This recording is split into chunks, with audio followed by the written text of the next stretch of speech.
नमस्कार, nishammadhulika.com में आपका स्वागत है। आज हम मूंग की दाल और दलिया बनाएंगे। बहुत ही पाचक और टेस्टी खाना है। इसे आप बच्चों के लिए, बुजुर्गों के लिए और किसी बीमार के लिए भी बना सकते हैं। तो आइए इसे बनाना शुरू करते हैं। सबसे पहले हम मूंग की दाल बनाएंगे। हमने आधा कप मूंग की दाल धोकर ले लिया है और इसके लिए हमने ये एक साबुत टमाटर लिया है। इसे हम बारीक काट लेते हैं। दाल बनाने के लिए कुकर गरम कर लेते हैं। 2 छोटे चम्मच घी डाल देंगे। घी को गरम होने देते हैं। घी गरम हो गया है। आधा छोटी चम्मच जीरा डाल देंगे। आधा पिंच हींग डालेंगे। 1/4 छोटी चम्मच हल्दी पाउडर। 1 छोटी चम्मच धनिया पाउडर। गैस धीमी कर देंगे ताकि मसाले जले ना। 2 हरे मिर्च बारीक कटे हुए और आधा छोटी चम्मच अदरक का पेस्ट। मसालों को हल्का सा भूनेंगे और अब हम ये कटे हुए टमाटर डाल देंगे।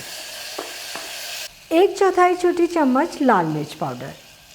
मिर्च अगर आप ज़्यादा खाते हैं तो थोड़ी सी ज़्यादा ले सकते हैं, और दाल बच्चों के लिए बना रहे हैं, वो मिर्च नहीं खाते, तो दाल को बिना मिर्च के भी बना सकते हैं। और मसाले को तब तक भूनेंगे जब तक कि टमाटर मैश नहीं हो जाते और इनसे घी अलग नहीं होने लगता। टमाटर मैश हो गए हैं, उनसे घी भी अलग हो रहा है, मसाला भुनकर तैयार है। हम इसमें धुली हुई मूंग की दाल डाल देंगे। इस दाल को भिगाने की बिल्कुल ज़रूरत नहीं पड़ती, ये बहुत जल्दी पककर तैयार हो जाती है। और अगर आपने भिगा दी है तो और भी जल्दी बन जाएगी। और ये 1 छोटी चम्मच से थोड़ा सा कम नमक है। इन्हें मिलाते हुए 1 मिनट भून लेंगे। और अब हम इसमें 2 कप पानी डालेंगे।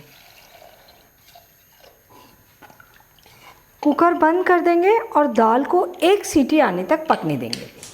दाल को पकने के लिए हम दूसरे चूल्हे पर रख देते हैं। इधर हम दलिया बनाकर तैयार कर लेंगे। दलिया बनाने के लिए कुकर गरम करेंगे। आधा छोटी चम्मच घी डालेंगे। घी को मेल्ट होने देंगे।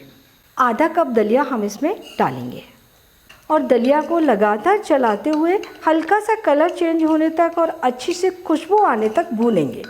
आग मीडियम रखेंगे। दलिया का हल्का सा कलर चेंज हो गया है, अच्छी खुशबू आ रही है, दलिया भुनकर तैयार है। आधा कप हमने दलिया लिया था, हम इसमें 1.5 कप पानी डालें। मिला देते हैं। कुकर बंद कर देंगे और दलिया को 1 सीटी आने तक पकने देंगे। दाल के कुकर में सीटी आ गई है, हम गैस बंद कर देते हैं। कुकर का थोड़ा सा प्रेशर निकाल देंगे। ये दाल बहुत जल्द पककर तैयार हो जाती है और बचे हुए प्रेशर को ख़त्म होने देते हैं। कुकर में सीटी आ गई है, हम गैस बंद कर देंगे और कुकर के प्रेशर के ख़त्म होने का वेट कर लेते हैं। कुकर का प्रेशर ख़त्म हो गया है, हमारी दाल भी बनकर तैयार है। दाल हमें गाढ़ी लग रही है, हम इसमें थोड़ा पानी और मिलाएंगे। तो गैस ऑन कर देते हैं और हम इसमें आधा कप पानी डाल देते हैं। दाल अपनी पसंद के अनुसार थोड़ी सी गाढ़ी या थोड़ी पतली रखी जा सकती है। और इसमें थोड़ा सा हरा धनिया डाल देंगे और दाल में उबाल आने तक इसे पका लेते हैं। दाल में उबाल आ गया है, दाल बनकर तैयार है। गैस बंद कर देते हैं और दाल को सर्व कर लेते हैं। अब हम दलिया वाले कुकर का प्रेशर चेक कर लेते हैं।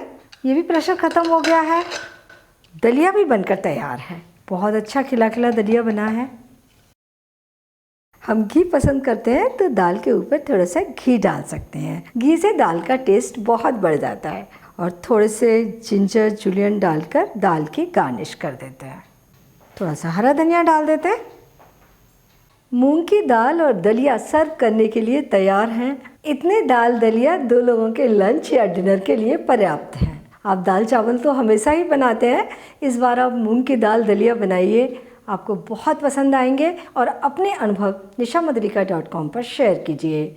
एक बार फिर मिलते हैं एक नई रेसिपी के साथ, और मेरे चैनल को सब्सक्राइब ज़रूर कीजिए।